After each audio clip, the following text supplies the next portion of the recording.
Hey everyone, this is Corey from Alpha Gamer Productions, and I want to do a short walk and talk about my favorite game of all time. If you haven't already guessed from the amazing soundtrack by Gustavo Santaolalla, I'm talking about The Last of Us. Good. Now, this game was originally released in June of 2013 by Naughty Dog, who of course had their big break with Crash Bandicoot on the original PlayStation back in the, I believe it was mid-90s. But more recently, they've had overwhelming success with the Uncharted series on PlayStation 3 starting back in 2007, and then the most recent two titles on PlayStation 4.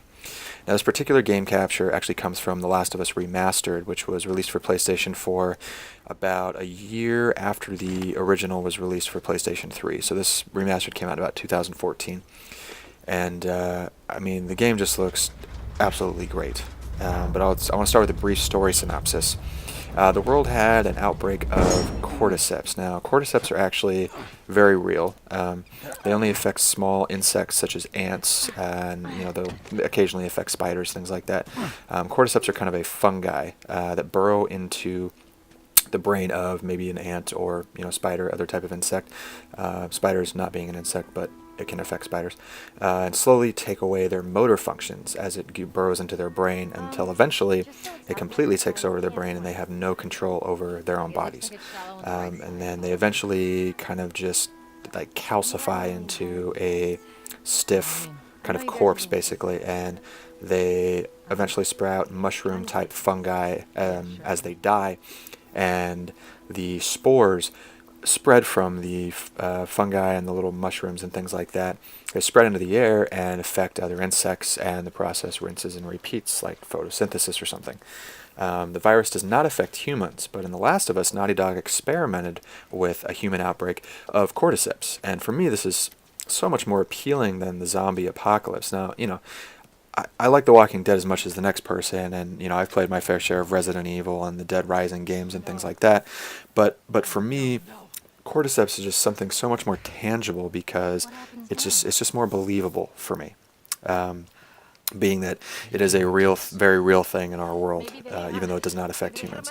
Now, after a short prologue, the game really takes off 20 years after the outbreak and how people have tried to survive in quarantine zones, most of which are built in major cities around the United States, and some of them have lasted, such as where the game starts in the Boston quarantine zone, and some of them have not lasted, such as the Pittsburgh quarantine zone, which you do traverse through as they move across the country on their journey. And martial law is kind of the lay of the land in these quarantine zones. And there's also groups trying to survive on the outside of these quarantine zones on their own. And Joel and his business associate Tess, who are both in the video here now, are hired to take Ellie, a young girl who is just out of frame there, to an organization known as the Fireflies.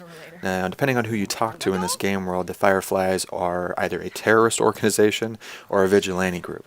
They are very much trying to bring down the government, so to speak, and their corruption, and they're trying to lift up the people and give them their rights back. And they do a lot of government sabotage and things like that. So they are all seen as terrorists by the government officials. And so they are hired by the Fireflies to take Ellie to a research facility in Salt Lake City because, as you're about to see right here, she has a bite on her arm that has been there for weeks, and the infection has not manifested itself in her body at all. All she has is that bite mark. It has done nothing else to her, so she's immune to cordyceps. And so the Fireflies want to, use her as a patient zero, so to speak, and try and make a cure for this virus off of her. So the game follows them across the United States from Boston to Salt Lake City as they go. Now, I absolutely fell in love with this game from day one. I mean, the character acting by Troy Baker as Joel, this was really kind of one of his breakout roles. He also was the main character Booker DeWitt in BioShock Infinite, which came out the same year as The Last of Us. But those two roles were really his breakout role. I mean, he's a household name now if you know video game voice actors. He's also he's obviously done Far Cry 4, and he played Talion in the Monolith titles Shadow of Mordor and Shadow of War. And this was really one of his big breakout roles, and it made me just really just stand back and go, wow. I mean, the same as his Booker DeWitt character as well. But and then Ashley Johnson as Ellie. kind of as the counterpart to him, is just some of the best voice acting and interaction in modern video games, in my opinion. The relationship and character development over the course of their journey together and the trials they endure really, really build them as a team. And the small talk between these two, just as they're walking around, small talk between these two the entire game, and Ellie's innocence and naivety of the world outside of the quarantine zone and the orphanage where she grew up is in stark contrast to Joel's story of survival outside the walls for a time and the loss of his daughter, which happens in the prologue of this game.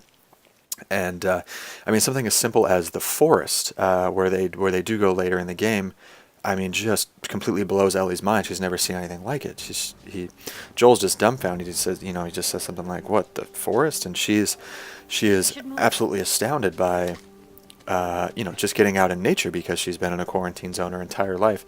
And Joel begins this journey when they're, hired mules, so to speak, to take her to the Fireflies. He really looks at her as an annoyance, but by the game's conclusion, after they go through all of this horror together and this, trials and tribulations, he cares more for her than anyone else on Earth, including his own flesh and blood brother, who they do run into on the journey. Now, the lighting and textures and ambiance of every aspect of this title was thought out painstakingly, and you can tell such care was put into the little things. The way that the sun hits some buildings and the way the shadow work is done and some of the sound effects, and Naughty Dog knocked it out of the park, and they already knew what they were doing. By the time The Last of Us had come out, they'd already released the first 3 Uncharted titles to fantastic acclaim, and they did a wonderful job with those.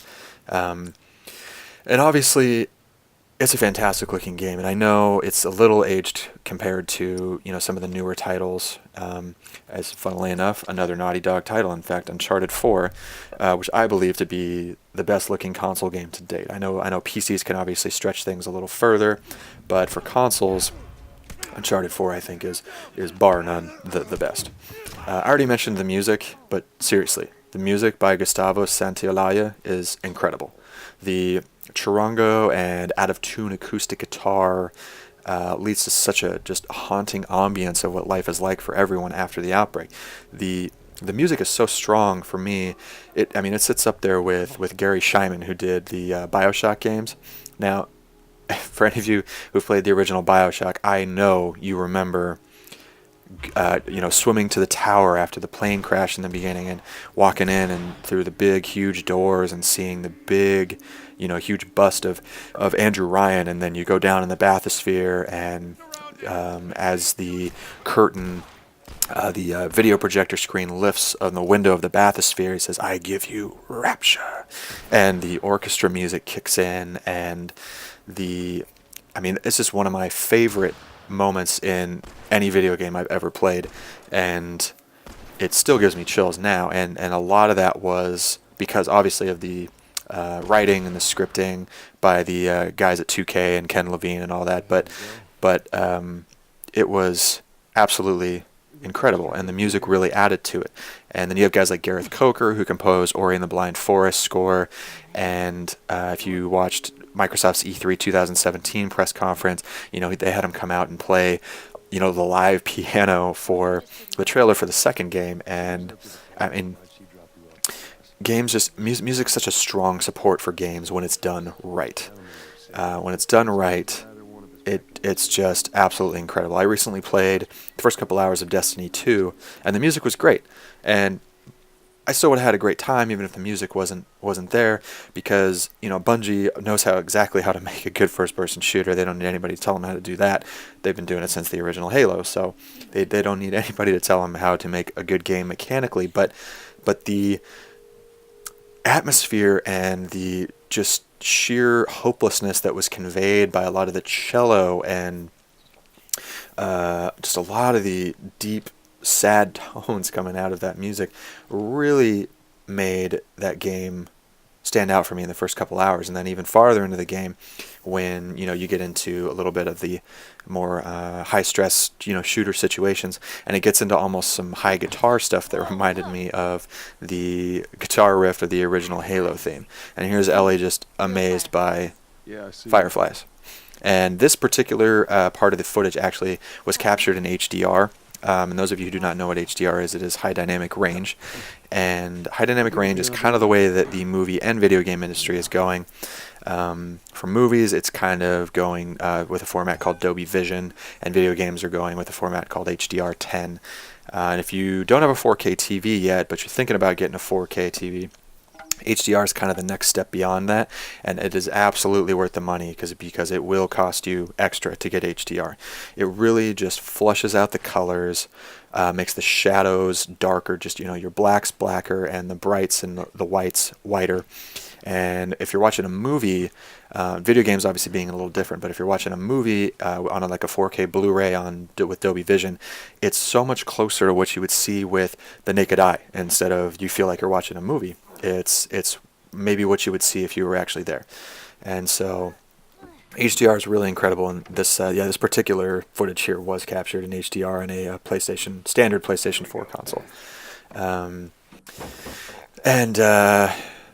Let's not forget about the gameplay. I mean, fantastic third-person shooting mechanics. They aren't necessarily on the same level as, say, Gears of War, which I think, when that original came out in 2006, from Cliff Bleszinski and Rod Ferguson and all the guys over there, it's just, I mean, they really established what a good third-person shooter would be, all the guys at Epic. And so while this isn't necessarily on that same level, I gotta say they did a wonderful job with the weapon handling and with the kind of running and you're sneaking and all that kind of stuff. They did a great job.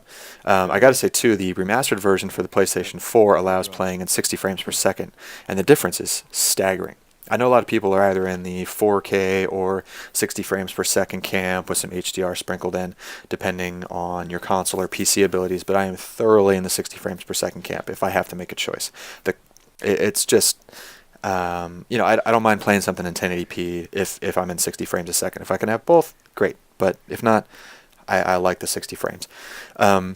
Another aspect of the game here, the quote, boss fights, they're really mini boss fights. They're not too challenging. They add variety and a little challenge, but they don't come anywhere near as frustrating as games like, Bloodborne. If you played Bloodborne or any of the Souls games published by From Software, you know exactly what I'm talking about. Just nothing near that for the boss fights.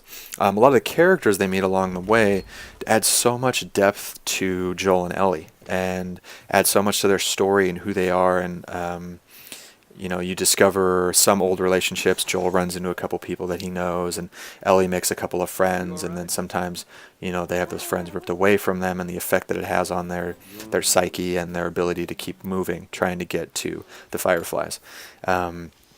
And it's great. I mean, these two people are completely different at the end than they are at the beginning. And Ellie has brought back Joel back from his lonely, depressive, cynical state, where it's never totally confirmed, but it is inferred that he was working with some sort of criminal underground group in the Boston quarantine zone.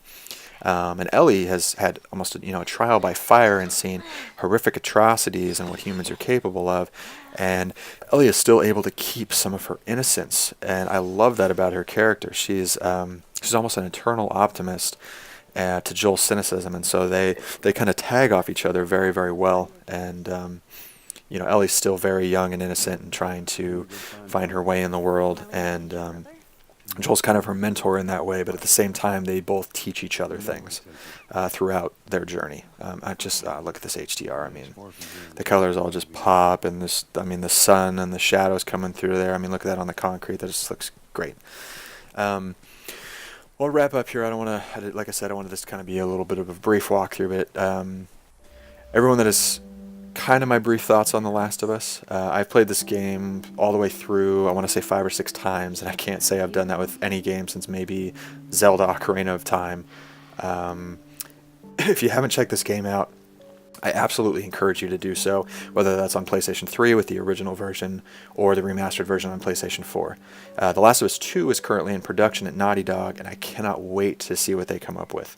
When I finished this game originally, I honestly really didn't think that there needed to be a sequel. I was so satisfied with the way this game ended.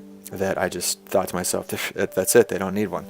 But now that they are making one, I am extremely excited to see what they come up with, because if it's anything close to what the original was, we're all in for a very big treat. So thanks for watching, everyone. If you liked the video, give it a thumbs up. If you hated it, give it a thumbs down. Go ahead and please leave me some comments in the area below, and keep on playing. Thanks, everybody.